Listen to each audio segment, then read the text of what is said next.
Hey there folks, I am the Mighty Plantain. Thanks for checking out this video. Tonight we are looking at 3 beers from Bone Haus Brewing, H-A-U-S, so I'm pretty sure I'm supposed to pronounce that house instead of house. Bone Haus Brewing, they've got their Sonoran Shimmer Hell's Lager here. I've also got their Lichii Blood Orange Desert Distortion New England IPA, and a Desert Wilde Double New England Style IPA. Now, these are the only 3 beers I could get from these guys. They only sell as far north as Pennsylvania, so they haven't quite gotten up into Maine yet.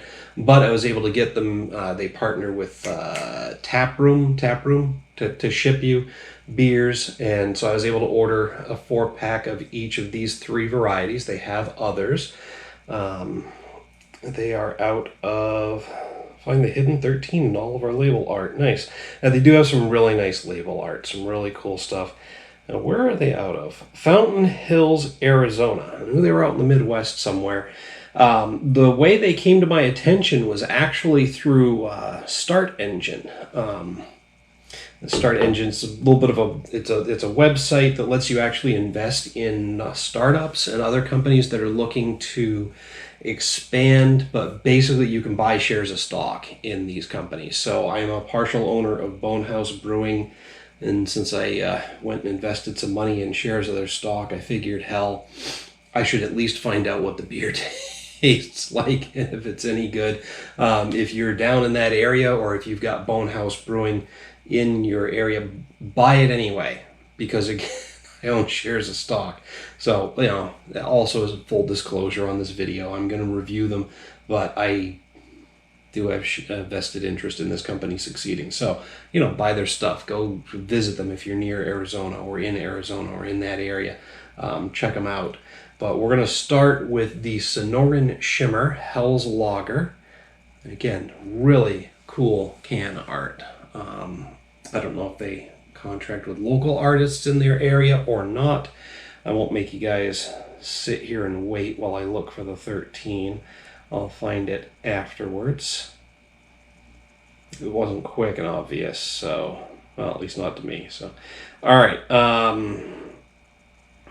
My Uncle Jacob failed to warn me about the extreme effects of the desert heat in the Arizona territory when he asked me to come to help him with his mine. Even my trusted horse, Desert Wilde, has trouble with the devastating and unrelenting sun of the Sonoran summer. We must be diligent to not be fooled by mirages and heat waves. The Sonoran Shimmer promises relief by revealing a lush oasis, but as we approach it, it disappears, leaving us yearning for the promise of refreshment and protection from the heat of the Sonoran sun. From the Journal of Hans von Berman. Okay, so 5.5% ABV, and again 16 ounces. Find out what the hell's this is all about, I guess. Okay. Bad puns. First beer of the evening and already a bad pun, so let's not keep up with that.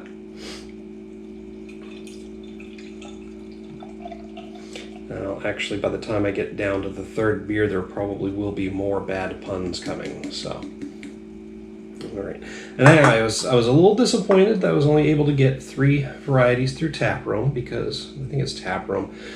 It looks like they have a lot of different stuff that they're making and putting on tap, and their brews sound really good, and they look like they've got their shit together.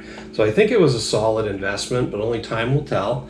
That's a fairly hazy beer, but very effervescent. I didn't get a good head on it, but look at all those bubbles coming up from underneath. So yeah, a pretty hazy Hell's Lager. Hazy, non-hazy. I've had this conversation with you guys before. If you've been watching these videos, it's not really an indicator of beer quality. Hell, you can have a non-hazy IPA that's still groundbreakingly amazing. Groundbreakingly amazing. I don't know if that works, but whatever. I'm sticking with it. Yeah, that's very effervescent. All those bubbles coming up. That is looking... It looks really good. It looks amazing.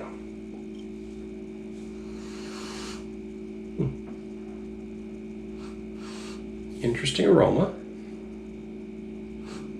It's a little, it smells a little hoppy, but I didn't see ABV listed on there, and it should, Hell's Lagers can be hoppy or non-hoppy. But it's got a nice grainy undertone to it, almost a breadiness to it. Like a really light bready aroma. Freshly baked rolls or something. And maybe a hint of hoppy bitterness in there, so.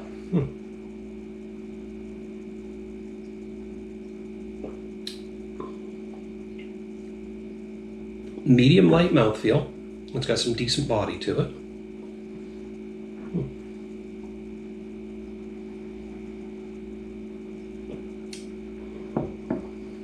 Medium light mouthfeel, a crisp finish.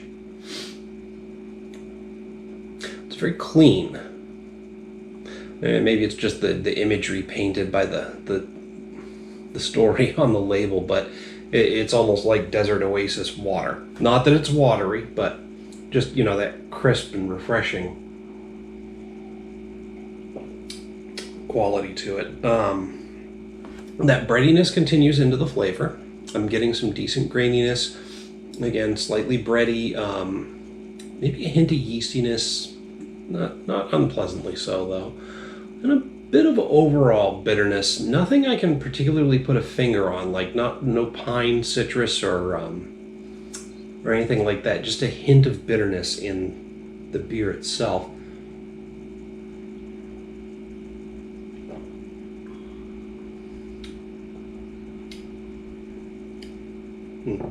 I mean, there's nothing in particular that's jumping out at me.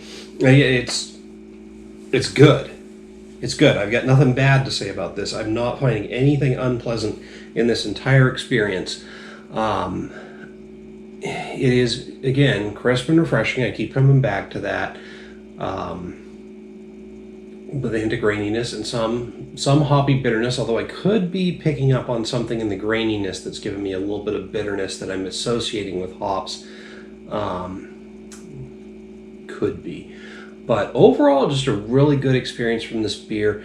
Again, there's nothing in particular that's jumping out at me or making me go wow, or really picking up on anything specific that's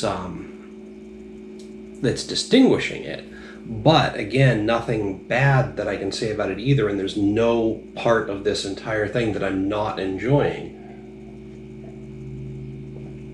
I mean, this is a good beer. It's going to be good in warm weather. It's fairly warm in here today.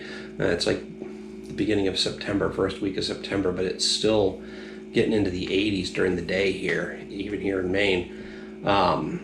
So yeah, it's a good warm weather beer, but I can also see myself drinking this around a fire or even on a colder night. It's got enough body and substance to it that I'd still go for a crisp and refreshing beer on a colder evening. So anyway, all that being said, I'm hitting this one with a 3.5 out of 5. On a scale of 1 to 5, 3.5 is slightly above average, because a 2.5 is a flat average. But again, it's not quite distinguishing itself, pushing itself into a 4 or 4.5 category. It's not giving me the wow reaction that I typically give to a 5, but distinctly above average. It's a good beer. I'm liking it, and I'm hoping that the other two follow suit, because it's a pretty good indicator of the overall quality of these beers. So I'm going to finish this one up, and then we'll grab the New England IPA, Lichii. I think I'm pronouncing that right.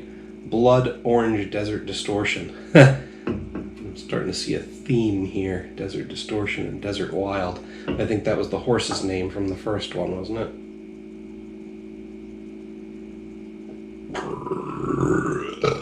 Pardon. Those bubbles coming back up. Yeah, it was the horse's name.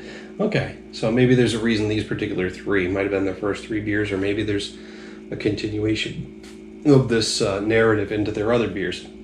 Anyway, right. Ooh, hiccups already? That's... Alright, I'm going to deal with those in between takes here too.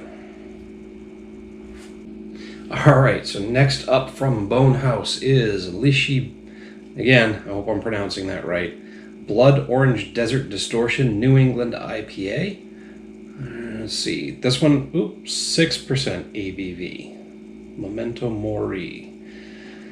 So 6%. I'm going in the wrong direction here ABV wise, but in terms of IBUs, I think I'm headed in the right direction, even though we don't have IBUs listed on these cans. But one more beer lecture to go here for you guys. If you're drinking for the sake of having some drinks, you want to go from your higher ABVs to your lower, because you start off hot and heavy, and then you kind of taper it off as you go so that you don't wind up getting half in the bag and then downing an 8 or 9% ABV really quick, as tends to happen later in the evening with beers. But when you're doing tastings and stuff like this, as well as cleansing in between beers with a copious amount of water, which I have been doing, also helps you stay hydrated, just for the record. You want to go from your lower ABV beers to your higher. A lot of people will line up your beers light to dark. To a certain extent, that's a good idea, but when you're dealing with anything that has any sort of hoppiness, like an IPA or a double IPA, you want to go from your lower ABVs to your higher, because nothing will wreck your palate faster than a nice hoppy bitter beer. And you'll miss out on some more subtle flavors. So I'll see a lot of bars, you'll go there and you'll order their house flight, and they'll go from light to dark, even though there's 60 IBU and a 70 IBU IPA in there, but they'll put those ahead of like the darks, porter, and stout. Rearrange those. It's a good way to spot a rookie bartender too at a craft brewery. Anyway, I'm going to try to keep these to a minimum, because I realize some of you folks are tuning in for the first time, because this is a brewery I've never done before. So Lichii, we celebrate the color of this blood orange IPA. That could be interesting, by using the Navajo word for red in the description. Oh, I'm definitely mispronouncing it then. Sorry, guys. It is an homage to native culture in Arizona. Hans von Berman, alleged nephew of the lost Dutchman, searched the desert of Arizona looking for his uncle and the lost mine in the late 1800s. Guys, you got to change up your font. I've noticed in some places on the website it's hard to read too. Not that my eyes are that great, but certain characters don't work so well in this font. He often rode the line between life and death. Like a fool, I chased ghosted clues into the heat of the desert with limited supplies. At the edge of death, I happened upon an unlikely oasis to quench my thirst. Oh, they actually found the oasis that they saw in a mirage on the first beer label. It is there that a mirage revealed, another mirage, a horse from a vibrant land, but I could not determine if he was alive or dead. From the Journal of HVB. So it sounds like I said, this narrative is going to continue along most of their beers, which is it's fine. There's a hidden 13 on each label. I'm going to search those out too, but it's nice to have those kinds of little entertaining things going on the beer labels.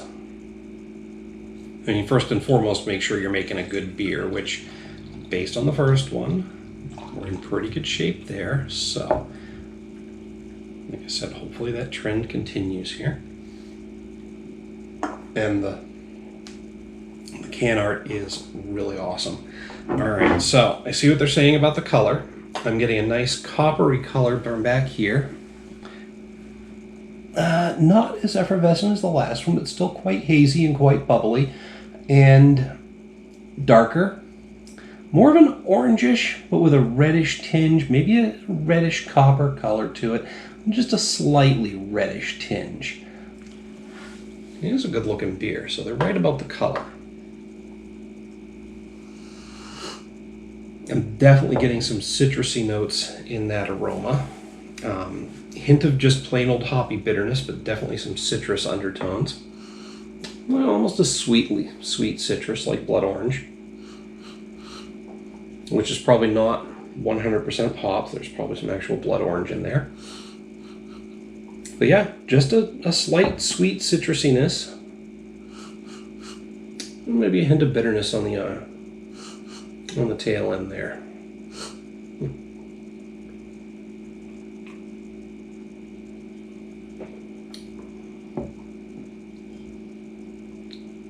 Another medium light mouthfeel.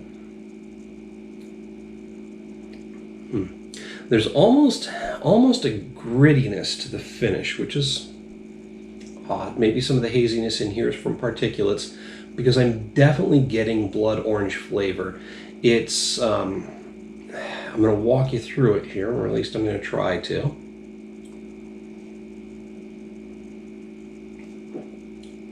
Because what I'm getting is, when I initially get that mouthful, I'm just kind of getting some hoppy bitterness with some slightly earthy, maybe grassy tones to it, which is impressive for me, because I usually pick up on citrus and pine more than anything else. So anytime I get different hop esters, I'm impressed. And there's there's also some citrusy there, but it's a sweet citrusiness. I know it says it on the label, so part of this might be in my head, but I'm definitely picking up on blood orange flavor. As you swallow it, it's smooth, goes down easy. As it settles on the palate, you definitely get a second burst of that blood orange, but in between swallowing and having it rest on your palate, there's something else there.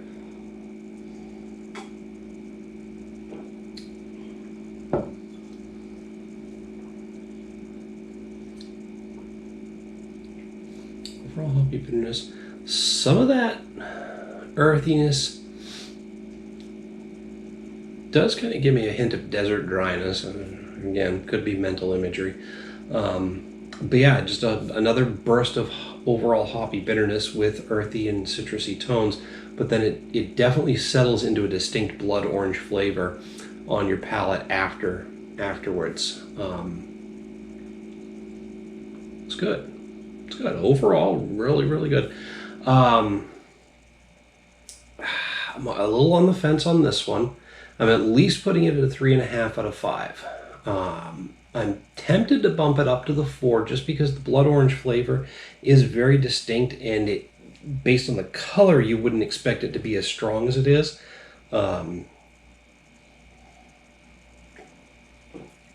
That plus some distinct earthy and grassy notes in the hop profile are just getting my attention. Yeah, I'm going to put it at the 4 out of 5. I'm really digging this one. This is a nice, easy drinking IPA that I could drink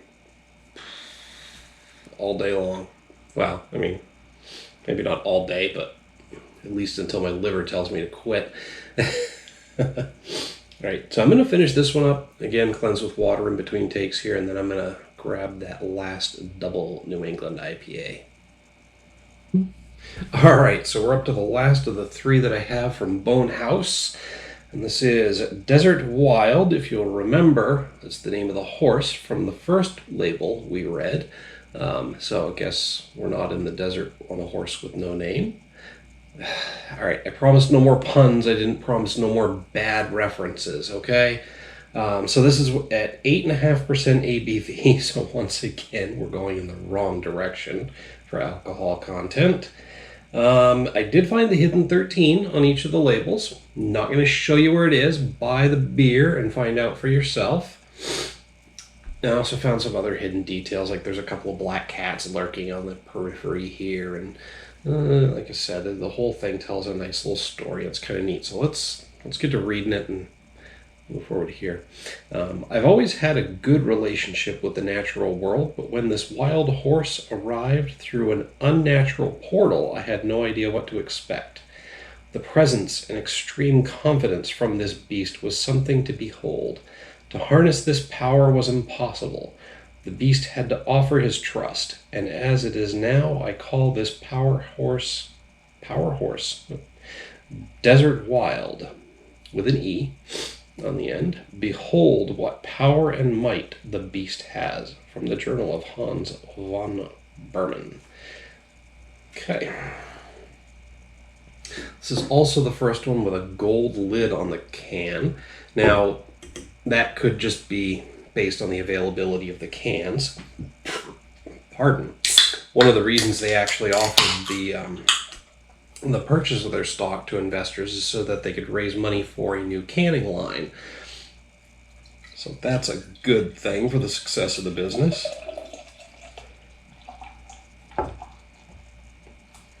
That's got a nice creamy look to. Ooh, there was some sediment in the bottom there with a darker color. I kind of wish I'd known about that. I would have rolled the can a little bit to distribute some of that, but that's okay. It's okay. I've never been a big fan of beers with sediment in them, but I have grown to appreciate them, or at least not be grossed out by them. Oh, that is a that is a creamy looking hazy beer. I'm betting that I really did see some sediment, and it was probably pretty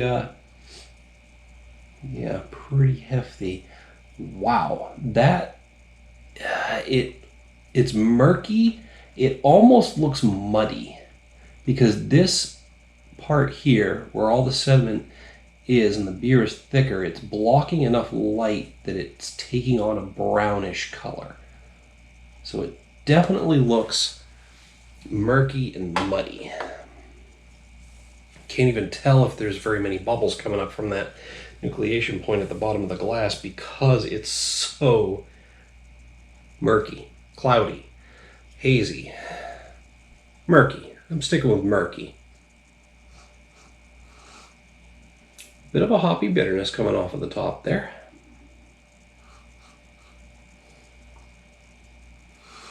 Maybe a hint of citrus in there. Maybe. I'm hesitant here. I mentioned a minute ago that I'm not a big fan of beers with sediment. And definitely not a big fan of beers that I can actually see flecks and flocks floating in it, but I'm not seeing that. This is smooth. The particles that I'm seeing are small enough that this has made just a smooth, murky looking beer, but seeing that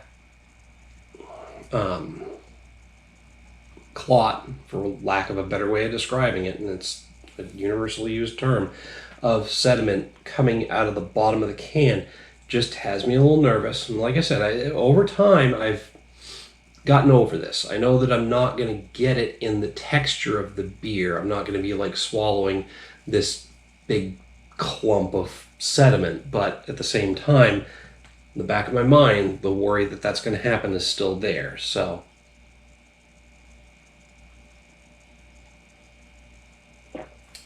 talking about it doesn't help, by the way. It is smooth. There's no, I'm not chewing it. There's no particulates in the texture of the beer. It is kind of creamy. It's a smooth and creamy. I'm going to go with medium mouthfeel. It doesn't feel really heavy. It's just thick. I know those two statements are kind of counterintuitive, but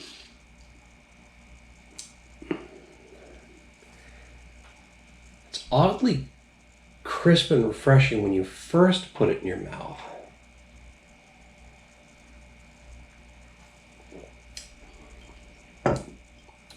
Rolls off the palate, down the throat, real smooth and creamy.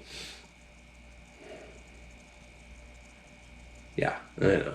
I'm talking weird now, but whatever. It's beer. You guys who like beer, you know what I'm talking about. So, and it hits you with this overall burst of hoppy bitterness. Now, that resolves itself into some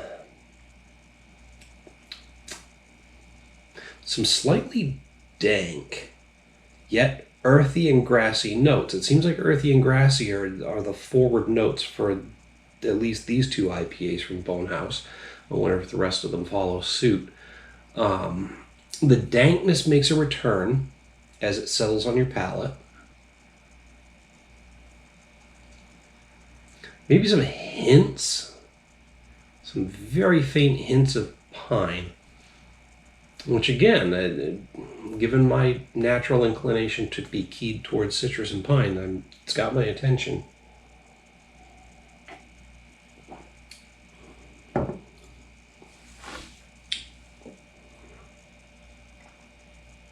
It's definitely easy drinking for an 8.8, what was it? 8.5 ABV. There's no hint of booziness in there at all, which is good. That's a good thing. I mean, at 8.5, you're kind of towing the line between beers that tend to be really boozy and those that don't. But still, 8.5 to not have any hint of booziness at all is pretty impressive. So, and I'm hitting this one with a 3.5 out of 5. I know I'm going back to the 3.5. Even though there's that lack of booziness is impressing me overall, you know, there's the lack of booziness, and I am picking up on hop notes that I don't normally get. I'm gonna push this one to a 4 as well. I'm gonna do it. It's just easy enough to drink that it's got my attention, and that's what's giving it some extra points. Again, the lack of booziness in an 8.5% ABV beer, the fact that I'm getting hop notes that I'm not normally picking up on in beers, and that it's easy to drink despite having that that muddy appearance, are all things that are boosting it up for me. So, not a bad selection. 1 3.5 and 2 4s out of 5. Folks, that's just what I have to say about them. And again, I've got a vested interest in telling you they're good beers because I own shares of stock in the brewery. So I'm going to put a couple of links down below in the video description. I'm going to give you a link to Bone Haus Brewing so you can check out their website for yourself. Go on there, look at their beers. Order some beers if they're not available in your area. Buy beer from Bone Haus. Check them out. Do whatever you can to spend money on their shit, because, you know, it's in my best interest for you to send the money. I'm also going to put a link to StartEngine down there if you're interested in looking at investing in some startups and other companies that are looking to expand. They've got all kinds of businesses on there. It's not just breweries. As a matter of fact, I think there's only one brewery that has an active offering right now. But I mean, they got everything from aquaponics to zip-up hoodies down there. Find a company that looks good to you. Sign up and start investing. But I would caution you, just like with any investment, do your due diligence and check out the company itself. I did pop onto Bone Haus's website. Looks like a pretty decent brewery. They seem to have a good head on their shoulders. They look like they're growing and they're expanding. And I also noticed that it didn't look like there was another brewery within like a 30-minute or so drive of their location. So they're not competing with too many things locally. Anyway, you know, again, do your research. I just keep saying all these things because I'm trying to reinforce the fact that I'm pretty sure I made a good investment. But, you know, investments are investments and they all carry risk, right? So, anyway, I'll put those 2 links down there. Also, hit me up down below in the comments or the email link. Let me know what you think about Bone Haus Brewing after you've bought it. Whether you like it, whether you don't like it. I want to hear from you either way. I mean, frankly speaking, I really only want to hear positive things because, again, vested interest in this company doing well. I'm rambling now, and I'm sorry. I'm going to try and keep it short here. Video's already too long for most of you. While you're down there, don't forget to like and share the video. Make sure to subscribe to the channel. Until next time, folks, thanks for tuning in. Buy Bone Haus beer. Buy Bone Haus merch. Spend money at Bone Haus. Make me money, please. Cheers.